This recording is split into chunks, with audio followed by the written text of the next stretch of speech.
All right, good evening. Welcome to the program. You're listening to the Soapbox here on 90.9, 104.1 WMPG and W281 AC Gore in Portland, Maine, Southern Maine's community radio from the University of Southern Maine. My name is Eric Poulin. I'm your host. Thank you very much for joining me this evening here on the Soapbox. We are doing a live show this evening. We will be here until 8:30 p.m. If you'd like to join the conversation, you can call in 780-4909. So, the weekend of August 28th and August 29th, the Portland Museum of Art will be showcasing a new documentary called The Best of Enemies. It is about a series of televised debates between Gore, Vidal, and William F. Buckley Jr. During the presidential contest of 1968 between Richard Nixon and Hubert Humphrey. Tonight on the show, I have the producer of the film from Tremolo Productions. Her name is Caryn Capotosto. Welcome to the show, Caryn. Welcome to the show, Caryn. Thank you. Hello. Hello. Can you hear me? Yes, now I can hear you. Yep. And as well, we have the producer and editor who worked on the film as well, Eileen Meyer. Welcome to the show, Eileen. Hi. Thank you. So, Caryn, I just gave a quick thumbnail sketch of what this movie is about. Can you sort of fill it in a little bit more for us and for our listeners? What is The Best of Enemies about? Sure. So in 1968, during the presidential conventions, both the Republican and the Democratic National Convention, ABC decided to do something different with their convention coverage that year. They were number 3 in the network. Number 3 network. They were last in all the ratings. They were known to be the budget car rental of television networks. So they couldn't afford to do gavel-to-gavel convention coverage like the other networks without still showing their money-making primetime television shows. So they decided to come up with an alternative to the normal convention coverage, and I think they were hoping to get some fireworks and get their ratings up a little bit. So what they decided to do was to hire Gore Vidal and William F. Buckley to be opposing commentators, and after the convention they would meet for 20 minutes and go back and forth and debate what was supposed to be the issues of the day at the convention. So they did this for both the Republican convention in Florida and then the Democratic convention in Chicago. So they had 10 debates, and the two actually really disliked each other. I would say they actually hated each other for more than political reasons. They both thought each other was dangerous for the country, and everything that the other one believed they despised. So as the debates went on, it got more. They just started to kind of escalate their venom for one another, and then finally in the 10th debate, they both kind of lost control, and it erupted live on television. Well, and the rest is ratings history. The ratings skyrocketed, and the network was very happy. They skyrocketed to first in the ratings, and both men, Vidal was somewhat happy because it kind of meant he won the debate, and Buckley regretted the moment for the rest of his life. So for listeners who maybe aren't familiar with the sort of main characters in this documentary, can you give us just sort of an idea of who William F. Buckley Jr. and who Gore Vidal were and the roles that they played in the culture of 1960? Sure. So both Buckley and Vidal were fairly well-known, famous at the time, public intellectuals. Vidal was an author and a playwright. He had recently, before these conventions, published his bombshell of a book, Myra Breckenridge, which was very progressive at the time. It was about a transsexual man who becomes a woman, who becomes a man, and it took publishing by storm. It was very forward-thinking, and books like this, it was a satire, weren't published at the time. He was feeling a bit, he was in the public eye for that and being celebrated for that. On the opposite end of the spectrum was William F. Buckley, who was a noted conservative who was sort of becoming famous as a leader of a new conservative movement. He had formed the National Review in 1955, which is the conservative magazine that was the one everybody looked at. And then in 1966, he started the Firing Line, which is a television show where it was him on a stage with one other invited guest, which would be an opposing liberal, and they would just sit there for an hour and debate the issues very civilly. But they were both known for, utilizing television as a medium to get their message across, and were both very much in the public eye, although they had drastically differing perspectives and politics. So, Eileen, I'd like to ask you, so this is obviously, pre-YouTube days and pre-sort of digital recording of everything. Do we have quality quality recordings of these debates that you were able to use for this film? And if so, where were you able to find those? Well, actually, the idea for the film came from one of our directors, Robert Gordon, watched a bootleg copy of the debates that was not in such great condition, but he was fascinated by them all the same. And so eventually we ended up working with the ABC archives to get much better copies of the debates. And you'll see in the film, we have really great copies of all of them except for the ninth debate, which was the one where they blew up at each other. All the other debates are in color, and that one we were only able to obtain a copy in black and white. And people often ask us why that is, and it's sort of a conspiracy theory on our part. We don't know for sure, but we think what happened was, and this is coming from Sam Tannenhouse, which is Buckley's biographer, was at William F. Buckley's last airing of his show Firing Line, in which they actually played a clip from this exchange. And Buckley went up to him during the commercial break and said, "I thought that tape had been destroyed." Mm-hmm. So we think it's possible that Buckley had something to do with the tape not existing in the ABC archives.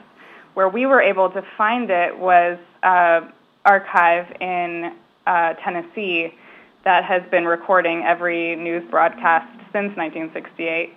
And they happen to have a black and white copy, which is the only existing copy of this exchange.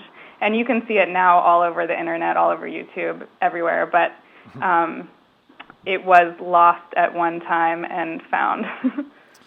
Interesting. You're listening to the Soapbox here on WMPG. My guests are Caryn Capotosto and Eileen Meyer, the producers of the new documentary called The Best of Enemies. It's airing at the Portland Museum of Art Friday, August 28th and Saturday, August 29th.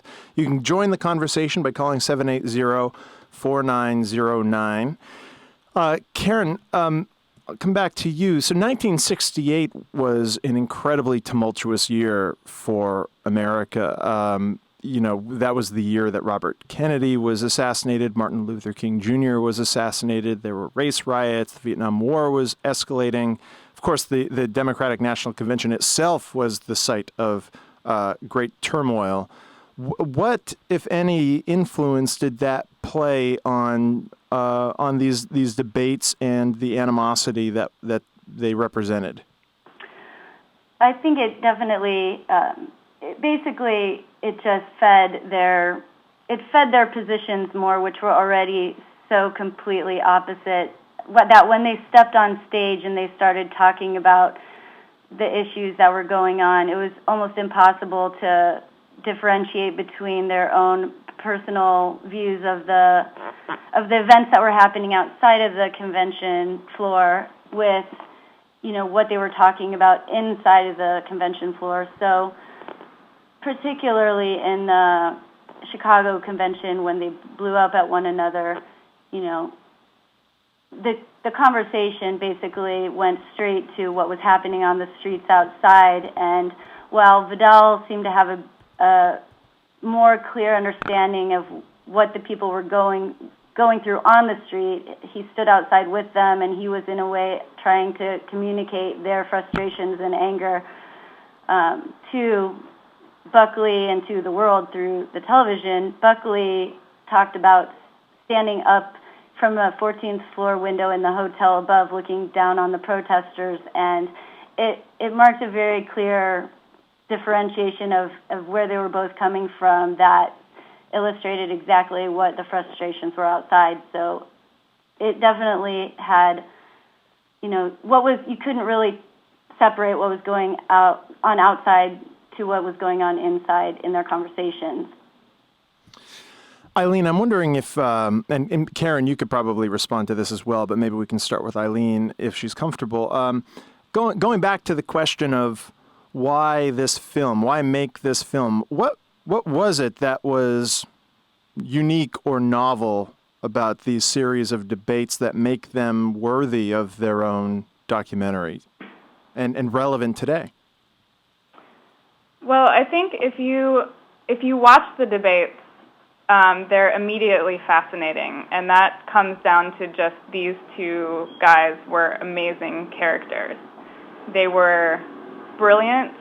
They had, sorry, truck going by. They were absolutely brilliant. They had a way with words that, went far and above beyond anyone else on television then and now. You never get to see guys like these use this kind of language, develop really complicated ideas in a lengthy setup as these were. But I think it also, there were a lot of things that when you watch these debates, you go, oh wow, they're talking about all of the social issues and all these things that we are still talking about today. That was one thing that made it relevant. The other thing that made it relevant was how we talk about politics on TV now. And this was really the first moment when news networks realized that TV was really a medium for entertainment and not information. They kept trying to make television be this source of information, but it wasn't getting the ratings even back then, and this was the moment when all that changed. So it took a little while to kind of convince everyone that this was a relevant film. But I think anyone that's seen it now will immediately agree that it has everything to do with where we are today. I can add one thing to that. Sort of right during those debates and during that year in politics is sort of, and looking back on it now, you really see that being the moment where the country becomes divided along the lines of the culture wars, and as the TV medium developed to what it is today, and with the internet and Twitter and all these different forums that we have now, you see the divisions even deeper. And you look back and it's kind of where it started, but even today when you look at trying to gather news from the internet, people don't have a public forum that they all can go to necessarily to get the same facts. Anymore we have curated news feeds, and basically you start to go to the sites that cater to what you want to hear, and we kind of see that as a bit of the beginning of that. Well, I have to confess I've not been able to see the film yet. I'm hoping to catch it at the Portland Museum of Art when it shows either Friday, August 28th or Saturday, August 29th. But I'm interested, Caryn, in based on what I've read about it, it seems that on the one hand, you know, as you were just saying, that these debates sort of initiated the sort of invective in contemporary political commentary and this sort of like hostile back and forth that we see today. On the one hand, on the other hand, it seems like you're also sort of acknowledging that Vidal and Buckley were uncommonly sort of erudite and articulate, which we don't seem to see a lot of today. Is it the case that it is both of those things? And if so, how do you think we got to where we are now from where it began, where by all accounts they were well-respected and very well-informed public intellectuals? Right. I think that, well, especially with them, the moment that they lost their cool, particularly Buckley, he regretted it so much because he was known to be a person that never lost his cool. And the reason why, you know, it kind of happened between them was that they saw in each other, I think they respected one another probably. They were both brilliant. They were both intelligent, articulate. They rose to the top of their, you know, each respective careers. But the fact that they believed so deeply in opposing ways, I think they felt that the other was almost a traitor to it. So he pretty much lost his cool and then regretted that for his whole rest of his life. I mean, with that said, it made great TV, and so ironically, you know, their showcasing of their intelligence and their positions and trying to have that forum, it kind of led, unfortunately, to the networks catching on to the thing that we have now, which is fireworks. And Donald Trump. Yeah. And I'll add to that, too. I think there really has been a dumbing down of culture in the media. People don't want to sit anymore and listen to someone talk that is smarter than they are. We want to hear people screaming at each other. We want to hear people, you know, if someone uses a big word, it's considered snobby, you know, cold. If Buckley and Vidal were on TV today, everyone would find them, I think, too erudite, too elitist, I think, elitist. Is the word. Yeah, exactly. That has become a bad word in our culture now. So it is really interesting to see these debates and how people really respected these two guys and loved watching them perform. And so in a way, they sort of represent the last of the respected public intellectual and at the same time the first of the intellectual entertainers. Or right, like in the very end of our film, when we kind of start talking about how television coverage of politics is today, we show a clip of Jon Stewart where he says, "You two are doing theater when you should be doing debate," and that kind of sums it up. I mean, that's what happens today, and I think this is one of the things that these two introduced. Yeah, and that was his very famous takedown of the show Crossfire. Yeah, it was epic. Yeah, so I think that really clearly spells out how this is still relevant. Once again, you're listening to the Soapbox here on 90.9 WMPG. I'm your host, Eric Poulin. My guests this evening are Caryn Capotosto and Eileen Meyer. They're producers of the film, new documentary, The Best of Enemies, about a series of televised debates between William F. Buckley Jr. and Gore Vidal from 1968 on ABC. The movie will be showing Friday, August 28th at 6:30 and Saturday, August 29th at 2 p.m. at the Portland Museum of Art.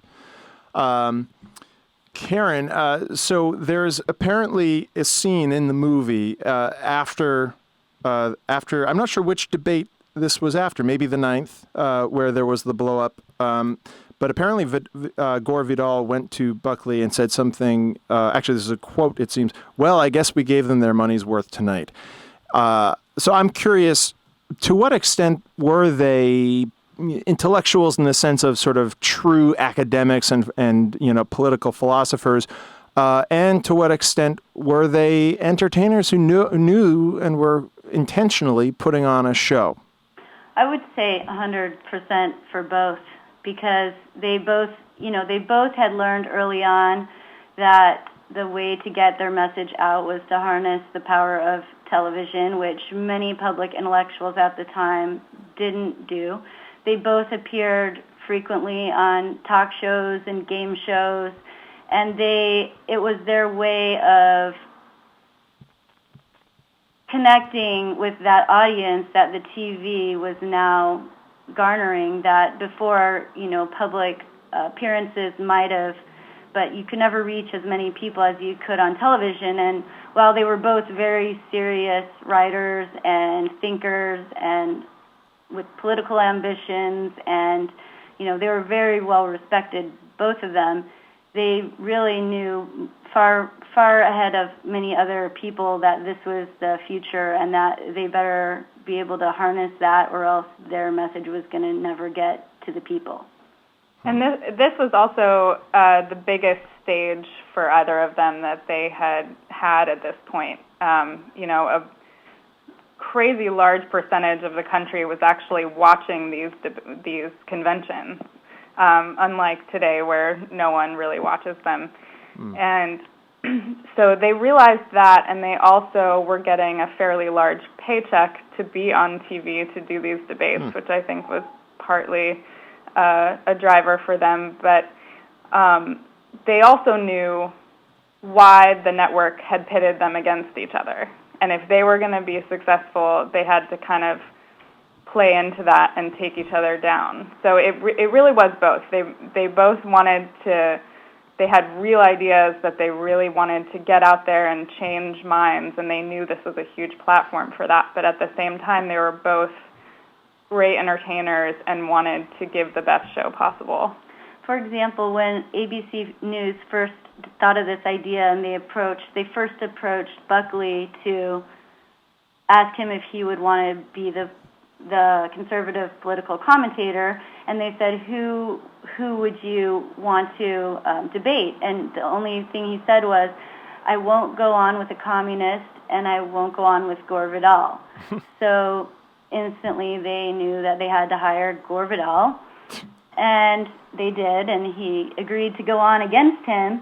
And as we heard from other people we interviewed, when they showed up for that first Republican debate in Miami, Buckley was pretty casual about it. I think he expected to show up, have fun, talk about some of the issues, low-key, then he's done. They get off the stage. But what he didn't realize was how Gore Vidal had really prepared specifically to take him down and really came on the attack from the first moment. So after gaining his composure, by the time they made it to Chicago to the Democratic convention, Buckley realized, it's do or die here. I have to really prepare my own arguments, and so he did his homework. Yeah. We still have a few minutes left here in the Soapbox, and you can join the conversation by calling 780-4909. Eileen, what was, I'm not sure if you guys addressed this in the movie, but what was the public reaction and the reception to these debates? Well, the network was obviously very excited because the ratings were going up and up and up as these debates were going on. After these debates happened, it was for Buckley, it was a really low moment. He essentially, in the rules of debate, lost the debate by losing his cool. And Vidal, from the very beginning, set out to make Buckley lose his cool. So really, Vidal kind of won. And Buckley was so haunted by this, really for the rest of his life. And immediately following the debates, he wrote a really long article in Esquire magazine, kind of just rambling and writing out all of his thoughts about why he went on television at all with Vidal, and kind of spelled it all out again, which fed the flames even more. And then Vidal wrote a counter article, and then Buckley sued Vidal, and then Vidal countersued Buckley, and this went on for years and years. Wow. So it was, long-lasting arch enemies enjoying their fights with each other. Well, we're rapidly running out of time, but Caryn, let's maybe end with this question. After spending all of this time putting together this documentary, pulling it together, what do you feel is the takeaway? What would you like audiences to come away from this film thinking, feeling, believing?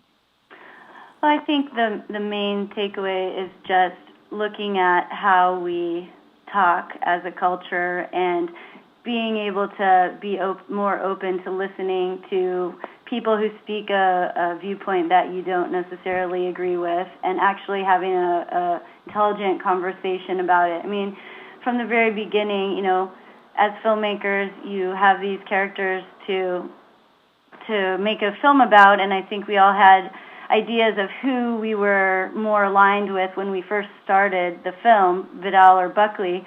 And I think that through the process of making the film, we learned so much about both people that you find surprising things to like and not like about both.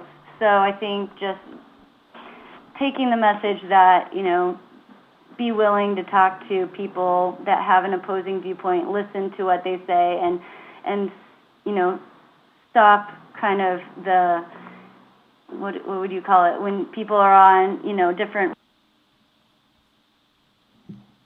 Caryn, are you still there?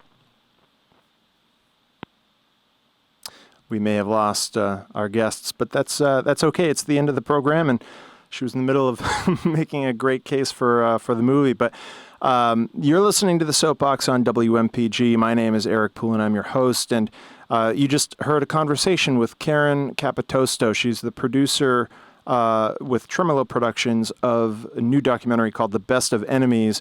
We also heard from Eileen Meyer, who is a producer and an editor who worked on the film as well. It's a film about Gore Vidal and William F. Buckley Jr., and a series of televised debates that they had around the Democratic and Republican conventions in 1968. And it sounds, by all accounts, like a very interesting film. And it is airing here in Portland at the Portland Museum of Art on Friday, August 28th at 6:30 p.m., and Saturday, August 29th at 2 p.m. $8 general admission and $6 for students with ID. Thanks very much for joining me this evening. Thanks to Azad for engineering. And thank you to Caryn and Eileen for being here. And stick around for Dog's Dinner coming up next with Pope here in the studio. See you next week on the Soapbox. The things that you're liable to read in the Bible, it ain't